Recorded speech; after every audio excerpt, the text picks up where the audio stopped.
मैं जीवित रहूं या नहीं रहूं, मेरी लंबी उम्र रही है, इस पर मुझे अगर गौरव किसी चीज पर है कि सारा जीवन मेरा सेवा में गया।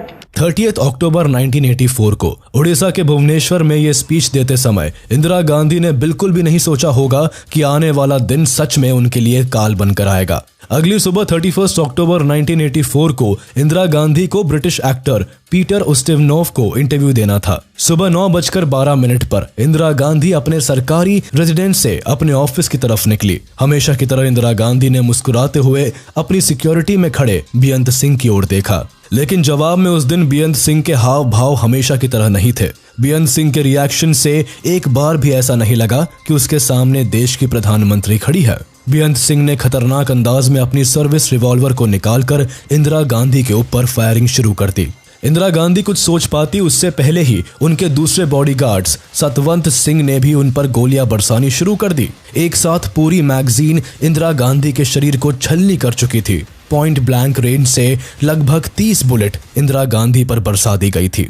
कभी देश के लिए अमेरिका तक से भिड़ जाने को तैयार रहने वाली इंदिरा गांधी आज अपनों के हाथों ही मारी जा चुकी थी और असहाय होकर वही अपनी मौत की प्रतीक्षा कर रही थी। बेअंत सिंह और सतवंत सिंह ने इंदिरा गांधी के ऑर्डर पर गोल्डन टेम्पल पर 5 महीने पहले किए गए मिलिट्री ऑपरेशन ब्लू स्टार का बदला ले लिया था। क्या था ऑपरेशन ब्लू स्टार, क्यों इसे अंजाम दिया गया था और कैसे इस ऑपरेशन ने सिखों के मन में इंदिरा गांधी के लिए घृणा पैदा कर दी थी।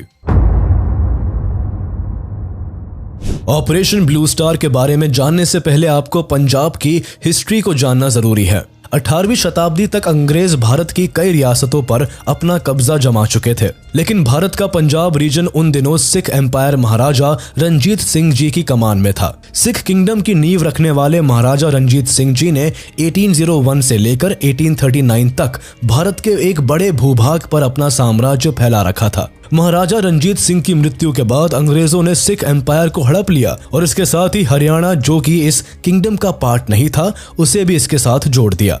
महाराजा रंजीत सिंह के वंशजों को देश के बाहर शिफ्ट कर दिया गया और पेंशन देकर उन्हें चुप करा दिया गया। इसके बाद सिखों के पास अपना कोई रिप्रेजेंटेटिव नहीं था। सिखों के आंतरिक मामलों के लिए अब गुरुद्वारे प्रमुख रूप से उभरने लगे। जो वहां के महंत थे वो अब धीरे धीरे गुरुद्वारों को डोमिनेट करने लगे, जो बात सिखों को पसंद नहीं आ रही थी। सिख अपना लोकल रिप्रेजेंटेटिव चाहते थे और गुरुद्वारों के महंतों का ये डोमिनेशन उन्हें एक्सेप्टेबल नहीं था। इसके बाद 1920 में सिखों ने अकाली दल बनाई और अकाली मूवमेंट की शुरुआत कर डाली। अकाली मूवमेंट को गुरुद्वारा रिफॉर्म मूवमेंट भी कहा जाता है। ये मूवमेंट गुरुद्वारों में रिफॉर्म लाने का एक अभियान था। इसका एम था ब्रिटिश सरकार पर प्रेशर बिल्डअप करके महंतों को गुरुद्वारे से निकालना। इस मूवमेंट में 175 सिखों के दल ने मिलकर शिरोमणि गुरुद्वारा प्रबंधक समिति यानी कि SGPC बनाई। इतने बड़े लेवल पर जब प्रेशर पड़ा तब ब्रिटिश सरकार ने 1920 SGPC मूवमेंट को लीगल स्टेचर देते हुए सिख गुरुद्वारास एक्ट 1925 पास किया और इसके साथ ही गुरुद्वारों के मैनेजमेंट की पूरी जिम्मेदारी और कार्य इस कमेटी को सौंप दी गई। तब से लेकर आज तक SGPC ही गुरुद्वारों के मैनेजमेंट का ख्याल रखती है, जहां बाकायदा पोस्ट बनी है जिसके लिए वोटिंग की जाती है। फिर इससे चुने हुए रिप्रेजेंटेटिव्स ही गुरुद्वारों को चलाते हैं। बहरहाल SGPC और अकाली दल दोनों ही सिखों को फ्रंट से लीड करते रहे। भले ही इस एम्पायर को अंग्रेज लूटते रहे, लेकिन यहाँ के सारे आंतरिक मामलों की जिम्मेदारी SGPC और अकाली दल के कंधों पर ही बनी रही। और शायद इसी वजह से इन सिख लीडर्स को ये लगता रहा कि जब अंग्रेज भारत छोड़ जाएंगे तो सिख एम्पायर दोबारा इन्हें वापस मिल जाएगा। लेकिन इन्होंने सपने में भी ये नहीं सोचा था कि अंग्रेज जाते जाते भारत को 2 टुकड़ों में बांट जाएंगे और पंजाब का एक बड़ा हिस्सा इस बंटवारे के भेंट चढ़ जाएंगे। बहरहाल जब वर्ल्ड वॉर 2 शुरू हुआ तब भारत में भी आजादी की मांग तेज हो गई। हालांकि तब सिखों ने अलग देश या अपने सिख साम्राज्य की मांग नहीं की थी, लेकिन 1940 में मुस्लिम लीग का लाहौर रेजोल्यूशन आया, जिसमें जिन्ना की अगुवाई में एक अलग मुस्लिम देश पाकिस्तान की मांग हुई। इसके साथ ही पाकिस्तान के स्टेट्स भी चुन लिए गए थे, जिसमें सिंध, बलोचिस्तान, खैबर पख्तूनख्वा और पंजाब का काफी बड़ा हिस्सा शामिल था। इस रेजोल्यूशन के आते ही सिखों में खलबली मच गई, क्योंकि अगर ये रेजोल्यूशन पास हो जाता तो पंजाब की 60% जमीन पाकिस्तान में चली जाती। इस वजह से सिखों की एक बड़ी आबादी डिवाइड हो जाती। इसके अलावा डिवाइडेड पंजाब के साथ ही सिखों के कई धार्मिक स्थल भी पाकिस्तान चले जाते। इसीलिए अकाली दल के कुछ नेताओं ने ब्रिटिशर्स से इस पार्टीशन को निरस्त कर देने के लिए रिक्वेस्ट भी की थी, लेकिन डिवाइड एंड रूल पॉलिसी को फॉलो करने वाले ब्रिटिशर्स ने उनकी इस बात पर ध्यान नहीं दिया, जिसके बाद अकाली दल ने ब्रिटिश गवर्नमेंट से थियोक्रेटिक स्टेट की मांग की, जिसे भारत सरकार लिमिटेड राइट्स और इंटरफेरेंस के साथ चला सकती थी। उनकी मांग थी कि अकाली दल के चुने हुए सदस्यों को पंजाब कैबिनेट में बराबर का हक दिया जाए। अकाली दल पंजाब के धार्मिक और आंतरिक मामलों में ऑटोनोमस रहे, लेकिन जब बंटवारा हुआ तो सिखों को हिंदू की कैटेगरी में रखा गया। इसी तरह से पंजाब का जो भाग पाकिस्तान को दिया गया, पार्टीशन के बाद राइट शुरू हो जाने के कारण वहां से भी सारे सिख इंडिया के पंजाब में आ गए। इस वक्त तक सिख नेताओं के मन में यह आशा थी कि उन्हें भारत और पाकिस्तान के बीच का बफर कंट्री बना दिया जाएगा, जिसमें कि अनडिवाइडेड पंजाब पूरी ऑटोनॉमी के साथ चलेगा, लेकिन ऐसा कुछ नहीं हुआ। इसी बीच भारत के होने वाले प्रधानमंत्री जवाहरलाल नेहरू ने कहा कि सिखों की भारत के लिबरेशन में बहुत बड़ी भूमिका रही है, इसीलिए स्वतंत्र भारत में Punjab as a semi autonomous unit operate करने के लिए अलाउड होंगे। इसी के साथ 1947 में भारत के इंडिपेंडेंस के साथ ही पंजाब पार्टीशन की भेंट चढ़ गया। पार्टीशन की वजह से पंजाब में काफी खून खराबे हुए और सिखों के हाथ बड़ी निराशा लगी, लेकिन सिखों ने हार नहीं मानी और 1955 में पंजाबी सूबा आंदोलन स्टार्ट कर दिया, जिसको अकाली दल लीड कर रहे थे। इस आंदोलन में सिखों ने एक ऑटोनोमस स्टेट की मांग की, जिसके बंटवारे का आधार पंजाबी भाषा थी। उन दिनों मास्टर तारा सिंह अकाली दल के प्रेसिडेंट थे, जो इस आंदोलन को लीड कर रहे थे। हालांकि इस आंदोलन के बाद ही 1966 में पंजाब रीऑर्गेनाइजेशन एक्ट के अंतर्गत पंजाब का पुनर्गठन हुआ। हरियाणा को पंजाब से अलग कर एक नया राज्य बना दिया गया। चंडीगढ़ को हरियाणा और पंजाब की संयुक्त राजधानी बनाया गया और पंजाब के पहाड़ी क्षेत्रों को हिमाचल में मिला दिया गया। अब पंजाब मुख्यतः पंजाबी बोलने वाले लोगों का ही क्षेत्र बनकर उभरा। लेकिन जब चंडीगढ़ को यूनियन टेरिटरी बनाया गया तो इससे सिखों में फिर नाराजगी बढ़ गई, क्योंकि यहाँ हिंदू ज्यादा थे और सिख कम। सरकार के इस फैसले से अकाली दल और एसजीपीसी काफी नाराज थे। इसके कुछ समय बाद ही पंजाब की 3 मुख्य नदियां रावी, ब्यास और सतलज में कैनाल सिस्टम बनवाया गया, जिससे हरियाणा और राजस्थान को भी पानी भेजा जा सके। जिसके बाद पंजाब को इन सभी नदियों से सिर्फ 23% ही पानी मिलने लगा। गवर्नमेंट के इस फैसले से अकाली दल और कुछ सेपरेटिस्ट नेता नाराज हो उठे और पंजाब में खालिस्तान मूवमेंट ने जन्म ले लिया। 70 के दशक की शुरुआत में चरण सिंह पंछी और डॉक्टर जगजीत सिंह चौहान ने पहली बार खालिस्तान की मांग की थी। 1980 आते आते खालिस्तानियों का प्रोटेस्ट अपनी लिमिट क्रॉस कर चुका था। दिन दहाड़े गोलियां चलाई जा रही थी, हिंदुओं को मारा जा रहा था। पंजाब के अंदर सारे लॉ एंड ऑर्डर खत्म हो चुके थे और ऐसे वायलेंट प्रोटेस्ट के पीछे हाथ था जरनैल सिंह भिंडरावाले का। सिख कम्युनिटी को रिप्रेजेंट करने वाले जरनैल सिंह भिंडरावाले एक रिलीजियस स्कॉलर थे। 1977 में उन्हें दमदमी टकसाल का हेड बनाया गया। अमृतसर से 40 किलोमीटर नॉर्थ में लोकेटेड दमदमी टकसाल सिख की रिलीजियस एजुकेशन का प्रमुख सेंटर है। भिंडरावाले अपने भड़काऊ रिलीजियस स्पीच से लोगों को खूब इन्फ्लुएंस करता था। खासकर पंजाब का यूथ जरनैल सिंह भिंडरावाले को आइडल मानने लगा था। जरनैल सिंह भिंडरावाले की पंजाब में पॉपुलैरिटी के पीछे कांग्रेस का भी रोल था। 1977 में लोकसभा और पंजाब विधानसभा चुनाव में कांग्रेस को बुरी तरह हार मिली और पंजाब में Akali Dal and Janata party की कोएलिशन सरकार बनी। उस समय अकाली दल के खिलाफ कांग्रेसी मुद्दे उठाने के लिए संजय गांधी ने खुद भिंडरावाले को आगे किया था और इसका रिजल्ट ये हुआ कि 1980 के पंजाब इलेक्शंस में एक बार फिर कांग्रेस सत्ता में आ गई और दरबारा सिंह को चीफ मिनिस्टर बनाया गया। पंजाब में कांग्रेस की सरकार बनने से जरनैल सिंह भिंडरावाले का रुतबा और बढ़ता चला गया। उसे पंजाब के अंदर और ज्यादा फेम मिल रहा था। भिंडरावाले जगह जगह सभाएं लगाकर रिलीजियस स्पीच देता था और लोगों को इन्फ्लुएंस करता था। पंजाब में एक अलग पहचान पाने के बाद भिंडरावाले का पर्पस भी बदल चुका था। पॉलिटिकल एजेंडा को किनारे रखकर वो सिर्फ सिख कम्युनिटी के बारे में सोचने लगा। उसे सिखों से भी नहीं बल्कि अपने पर्सनल एजेंडा से मतलब था, जहां वो पंजाब को एक ऑटोनोमस स्टेट बनाकर राज कर सके। उसके अनुसार पंजाब सिर्फ सिखों का स्टेट था। वो चाहता था पंजाब से हिंदू बाहर चले जाए। भिंडरावाले एक ऑर्थोडॉक्स सिख रिलीजियस जत्थेदार था जो कि खालिस्तान मूवमेंट को सपोर्ट करता था। हालांकि इसने खुद कभी एक अलग देश की मांग नहीं की, लेकिन इस मूवमेंट के अंतर्गत होने वाले सभी मिलिटेंट कामों में इसका सपोर्ट रहा था। धीरे धीरे भिंडरावाले पंजाबी मिलिटेंट ग्रुप में काफी पॉपुलर होने लगा। शुरुआत में इसका मकसद था कि पंजाब में सिर्फ पंजाबी बोलने वाले लोग रहे। दूसरी भाषा खासकर हिंदी बोलने वालों से या उनके सपोर्टर्स से भिंडरावाले को सख्त नफरत थी। अपनी इसी भाषाई नफरत को वो पूरे पंजाब में फैलाने लगा। इस वजह से पंजाब में सिख लोग हिंदू और हिंदी स्पीकिंग लोगों से नफरत करने लगे। इन्हें ये लगने लगा था कि हिंदुओं की वजह से ही पंजाब का बंटवारा हुआ है। भिंडरावाले इसी प्रोपेगेंडा को फैलाता हुआ पंजाब में हिंदी और पंजाबी भाषा बोलने वाले लोगों के बीच नफरत की दीवार खड़ी कर रहा था। आगे चलकर यह दीवार इतनी बड़ी हो गई कि जो पंजाबी और सिख लोग हिंदी को सपोर्ट करते थे उन्हें भी गद्दार साबित किया जाने लगा और लोग उनसे नफरत करने लगे। इसी दरमियान पंजाब केसरी न्यूज़पेपर के एडिटर लाला जगत नारायण को हिंदी को सपोर्ट करने की वजह से दिन दहाड़े असैसिनेट कर दिया गया। इस मौत का जिम्मेदार भिंडरावाले को ठहराया गया, लेकिन आरोप के बावजूद उसे गिरफ्तार करने के 2 दिन के अंदर रिहा कर दिया गया। जेल से छूटने के बाद जरनैल सिंह भिंडरावाले की पॉपुलैरिटी और उसके भड़काऊ भाषण और ज्यादा बढ़ गए। इन्हीं दिनों अकाली दल और एसजीपीसी के लोग आनंदपुर साहिब रेजोल्यूशन के साथ कांग्रेस पर हावी होने लगे थे, जिस वजह से कांग्रेस पर काफी प्रेशर बनने लगा था। यहाँ कांग्रेस से भिंडरावाले की पॉपुलैरिटी को ध्यान में रखते हुए पंजाब में अपनी सरकार बनाने के लिए भिंडरावाले को टिकट दे दी और उसे सपोर्ट करने लगी। लेकिन ये दाव तब उल्टा पड़ गया जब भिंडरावाले ने कांग्रेस से गद्दारी करके आनंदपुर साहिब रेजोल्यूशन को लेकर अकाली दल से हाथ मिला लिया। इसके ठीक बाद 1982 में भिंडरावाले और अकाली दल ने मिलकर एक रिलीजियस पॉलिटिकल मूवमेंट धर्म युद्ध मोर्चा की शुरुआत की। कहने को ये एक पीसफुल प्रोटेस्ट था जो कि आनंदपुर साहिब रेजोल्यूशन की मांगों को पूरा करने के लिए चलाया जा रहा था। लेकिन जहां भिंडरावाले हो वहां पीस कैसे हो सकता था।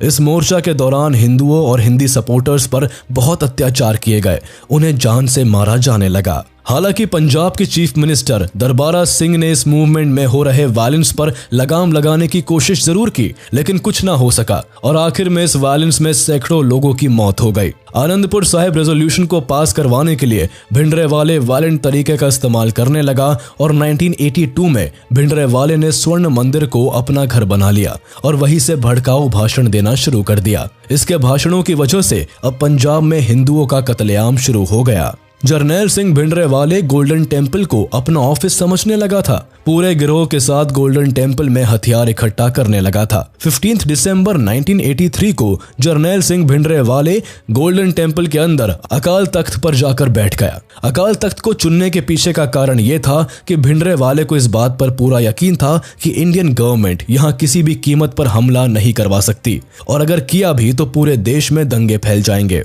धीरे धीरे पंजाब भारत के हाथ से निकलता जा रहा था। गवर्नमेंट को महसूस हो गया था कि जरनैल सिंह भिंडरावाले ही इस पूरे कॉन्फ्लिक्ट की जड़ है, जिसके बाद इंदिरा गांधी ने भिंडरावाले को अरेस्ट करने का प्लान बनाना शुरू कर दिया। पंजाब में जब सिचुएशन बहुत अधिक बिगड़ने लगी तो भारत सरकार परेशान हो गई और पंजाब को बचाने के लिए भिंडरावाले को रोकना बहुत जरूरी हो गया था। इसीलिए रॉ की एक स्पेशल टास्क फोर्स ने एक सीक्रेट प्लान बनाया जिसका कोड नेम था ऑपरेशन सनडाउन। इस प्लान के अकॉर्डिंग रॉ की एक खास टीम भिंडरावाले को गोल्डन टेम्पल के गुरु नानक निवास, जहां पर भिंडरावाले डेरा जमाए बैठा था, यहां से चुपचाप उठाने वाली थी। रॉ के ऑफिसर्स ने इस प्लान को एग्जीक्यूट करने के लिए बेस पर रिहर्सल भी कर ली थी, लेकिन इंदिरा गांधी ने इस प्लान को रिजेक्ट कर दिया। उन्हें लगा कि इस तरह के सीक्रेट ऑपरेशन की वजह से मामला और अधिक बिगड़ सकता है, इसीलिए उन्होंने नेगोशिएशन और पीस टॉक को प्रायोरिटी दी। हालांकि भिंडरावाले कभी भी समझौते या बातचीत के लिए नहीं माना, उल्टा पंजाब में क्राइम और बढ़ गया। इन्हीं दिनों 25 अप्रैल 1983 को deputy inspector general of police Avtar Singh अतवल की दरबार साहिब के सामने दिन दहाड़े हत्या कर दी गई और उनकी लाश वही 2 घंटे तक पड़ी रही। भिंडरावाले के आदेश के बाद ही उनकी लाश वहां से उठाई गई। इस घटना के कुछ वक्त बाद ही वहां 6 हिंदू बसों को बीच रास्ते में रोक दिया गया और उसमें फंसे पैसेंजर्स को मार दिया गया। इन दोनों घटनाओं के बाद अब भारत सरकार की सब्र की सीमा खत्म हो गई थी। अब इंदिरा गांधी ने एक फोर्सफुल ऑपरेशन की मंजूरी दे दी, जिसके तहत भिंडरावाले को जिंदा या मुर्दा पकड़ने का आदेश दिया गया था। 31 मई 1984 की शाम को मेरठ में 9 इन्फेंट्री डिवीजन के कमांडर मेजर कुलदीप सिंह बरार को वेस्टर्न हेडक्वार्टर ने फोन करके उनकी इमरजेंसी मीटिंग की जानकारी दी। उस समय मेजर कुलदीप सिंह बरार छुट्टी पर थे और वो अपनी फैमिली के साथ बाहर घूमने का प्लान बना रहे थे। हेडक्वार्टर से ऑर्डर मिलते ही मेजर कुलदीप सिंह बरार उसी दिन वेस्टर्न कमांड हेडक्वार्टर के लिए निकल पड़े। चंडीगढ़ से 5 किलोमीटर दूर चंदी मंदिर में लोकेटेड वेस्टर्न कमांड हेडक्वार्टर पहुंचकर मेजर कुलदीप सिंह बरार को ऑपरेशन ब्लू स्टार की जानकारी दी गई। इस ऑपरेशन को कमांड करने का ऑर्डर मिला। उन्हें बताया गया कि पंजाब में हालात बहुत खराब हो चुके हैं। जरनैल सिंह भिंडरावाले ने पूरे गोल्डन टेम्पल पर कब्जा कर लिया है। अगर सख्ती से कदम नहीं उठाए गए तो धीरे धीरे पंजाब भारत के हाथ से निकल जाएगा। इस ऑपरेशन का मेन एम था जरनैल सिंह भिंडरावाले और उनके समर्थकों को अकाल तख्त से जिंदा या मुर्दा किसी भी तरह बाहर निकालना। 1 जून 1984 को इंदिरा गांधी ने पंजाब के अंदर बढ़ते वायलेंस पर देश को संबोधित करते हुए कहा कि हम बातचीत के लिए तैयार हैं, लेकिन जरनैल सिंह भिंडरावाले किसी भी तरह की बातचीत के लिए राजी नहीं हुआ। इसके बाद इसी दिन पूरे पंजाब में पूरी तरह से कर्फ्यू लगा दिया गया। ट्रेन सर्विसेज रोक दी गई। सभी न्यूज रिपोर्टर्स को अमृतसर छोड़ने का आदेश दे दिया गया। 2 जून 1984 को सेना ने पाकिस्तान बॉर्डर को पूरी तरह से सील कर दिया। 3 जून 1984 को गुरु अर्जन सिंह का शहीदी दिवस था। गोल्डन टेम्पल में हजारों की संख्या में लोगों का आना जाना था। जरनैल सिंह भिंडरावाले और उनके साथियों को पता चल चुका था कि आर्मी उनके चारों तरफ पहुंच चुकी है। इसीलिए जो लोग गोल्डन टेम्पल के अंदर माथा टेकने जा रहे थे उन्हें अंदर ही रोक लिया गया। गोल्डन टेम्पल के बाहर खड़ी आर्मी लोगों से बाहर निकलने का अनाउंसमेंट कर रही थी, लेकिन भिंडरावाले टेम्पल के अंदर गए लोगों को अपनी ढाल बनाने की कोशिश कर रहा था। 4 जून 1984 को आर्मी के एक सोल्जर को गोल्डन टेम्पल के अंदर भिंडरावाले और उसके साथियों की पोजीशन चेक करने के लिए सिविल क्लोथ्स में भेजा गया। 5 जून 1984 को सुबह 4 बजे मेजर कुलदीप सिंह बरार ने अपने सभी सोल्जर्स के साथ मीटिंग की और सुबह 10 बजे ब्लैक जर्सी में पैराशूट रेजिमेंट के कमांडोज ने सामने से अटैक शुरू कर दिया। कमांडोज को गोल्डन टेम्पल को चारों तरफ से घेराबंदी करके अकाल तख्त की ओर बढ़ना था, लेकिन कमांडोज कुछ ही दूर आगे बढ़ पाए थे कि सामने से भिंडरावाले और उसके साथियों के द्वारा उन पर गोलीबारी शुरू कर दी गई। ऑटोमेटिक राइफल से किया गया यह अटैक इतना घातक था कि कई कमांडोज तुरंत शहीद हो गए। पहले 45 मिनट में ही सेना को पता चल गया था कि गोल्डन टेम्पल के अंदर छिपे मिलिटेंट काफी मजबूत हथियारों के साथ डटे हुए हैं। उनसे लड़ पाना इतना आसान नहीं था। इसके बाद मेजर कुलदीप सिंह बरार ने कमांडोज को सीधा अकाल तख्त के पास पहुंचकर अंदर स्टन ग्रेनेड फेंकने का आदेश दिया। मेजर कुलदीप सिंह बरार चाहते थे कि जब खालिस्तानी मिलिटेंट के आसपास स्टन ग्रेनेड्स गिरेंगी तो उसी वक्त कमांडोज अंदर घुस जाएंगे, लेकिन अकाल तख्त के अंदर घुसे मिलिटेंट्स ने पहले से ही विंडोज से लेकर दरवाजे तक को सैंडबैग और ब्रिक वॉल से बंद कर दिया था। मिलिट्री जो भी स्टन ग्रेनेड फेंकती वो सभी दीवार से लगकर वापस आ जाते। इससे इनका रिएक्शन सबसे ज्यादा सेना पर ही हो रहा था। रात होने के साथ ही भारतीय सेना के तीनों जनरल्स ने 3 तरफ से एक साथ हमला करने का फैसला किया। इस प्लान के तहत 10 गार्ड्स, एक पैरा कमांडो बटालियन और स्पेशल फ्रंटियर फोर्स को सामने की तरफ से मेन गेट से हमला करना था, जिसके बाद 26 मद्रास बटालियन और 9 कुमाऊन बटालियंस टीम बनाकर हॉस्टल कॉम्प्लेक्स के साउथ गेट से हमला करते। 10 गार्ड्स का काम था कि वो नदन विंग पर तैनात स्पेशल फ्रंटियर फोर्स को सपोर्ट करते हुए मंदिर के वेस्ट फ्रंट को सिक्योर करेंगे। एक पैरा कमांडो का काम था कि वो हरमंदिर साहिब के अंदर जाएंगे। इसी तरह 26 मद्रास को सदर्न और ईस्टर्न कॉम्प्लेक्सेस को सिक्योर करना था, जिससे कि चारों तरफ से हरमंदिर साहिब को घेरा जा सके। 9 कुमाऊन बटालियन को ये टास्क दिया गया था कि वो SGPC बिल्डिंग एंड गुरु रामदास सिराई को भी चारों तरफ से घेर लेंगे। इसके बाद 12 बिहार को हर एक टीम को फायर सपोर्ट देने का काम सौंपा गया था। इसके अलावा इन्हें बाकी टीम्स को आगे बढ़ने के लिए सबसे आगे रहकर दुश्मन को भटकाना या मार गिराने का काम दिया गया था। लेकिन अकाल तख्त के अंदर जाने के लिए सेना का यह प्रयास भी सक्सेसफुल नहीं रह सका। इंडियन आर्मी पर केवल सामने से ही हमले नहीं हो रहे थे, बल्कि खालिस्तानी मिलिटेंट्स जमीन के नीचे भी छिपे थे और वहां से अटैक करके फिर नीचे छिप जाते थे। सेना के जवान लगातार चोटें खा रहे थे। ऐसे में मेजर कुलदीप सिंह बरार ने आर्म्ड पर्सन कैरियर को यूज करने का ऑर्डर दे दिया, लेकिन जैसे ही आर्म्ड पर्सन कैरियर आगे बढ़े उसे चाइनीज रॉकेट लॉन्चर से उड़ा दिया गया। रात बीतती जा रही थी। यह भी डर था कि अगर यह ऑपरेशन सुबह तक चलता रहा तो हजारों की संख्या में भीड़ आ जाएगी, तब मुश्किल और बढ़ जाएगी। लगातार घायल होते सैनिकों को देखकर मजबूरन मेजर कुलदीप सिंह बरार ने टैंक्स की मांग की। सुबह सर पे आ रही थी। ऐसे में टैंक्स को आदेश दिए गए कि अकाल तख्त के ऊपर बनी बिल्डिंग पर गोले बरसाए, जिससे थोड़े बहुत पत्थर गिरने से लोग डरकर बाहर आ जाए। लेकिन इसके बाद जो हुआ उसने गोल्डन टेम्पल पर हमेशा के लिए निशान छोड़ दिए। सेना ने टैंक से कम 80 गोले दागे थे। 6 जून 1984 की सुबह जब अकाल तख्त के पास सोल्जर्स पहुंचे तो भिंडरावाले और उसके 40 साथियों की डेड बॉडी पड़ी थी। 7 से 10 जून तक अकाल तख्त में पड़ी लाशों को बाहर निकाला गया। जरनैल सिंह भिंडरावाले के साथ इंडियन आर्मी के retired major general Shabeg Singh की बॉडी भी मिली, जो पूरे प्लान के साथ खालिस्तानी मिलिटेंट्स का साथ दे रहे थे। अब जाकर इंडियन आर्मी को पूरा माजरा समझ में आया। इतनी सॉलिड मिलिट्री प्लानिंग भिंडरावाले की नहीं बल्कि 1971 के war hero major general Shabeg Singh की थी, जिनकी वजह से इंडियन आर्मी गोल्डन टेम्पल में घुसकर भिंडरावाले को नहीं पकड़ पाई और मजबूरन वहां गोले दागने पड़े। ऑपरेशन ब्लू स्टार में हुई बड़े लेवल की कैजुअलिटी का कारण former Indian army soldier major general Shabeg Singh थे। शाबाग सिंह इंडियन आर्मी के एक बड़े अफसर थे। इन्होंने 1971 ईस्ट पाकिस्तान लिबरेशन वॉर में एक हीरो की भूमिका निभाई थी। मुक्ति वाहिनी को आर्म ट्रेनिंग देने और गुरिल्ला वॉरफेयर सिखाने के साथ साथ इन्होंने दुश्मनों के दांत खट्टे कर दिए थे। इन्होंने भारत की कई वॉर्स में अहम भूमिका निभाई। 1971 वॉर के बाद शाबाग सिंह न सिर्फ इंदिरा गांधी के बल्कि पूरे भारत और बांग्लादेश की आंखों के तारे बन गए थे। बांग्लादेशी इन्हें प्यार से जनरल एस बैग कहकर बुलाते थे।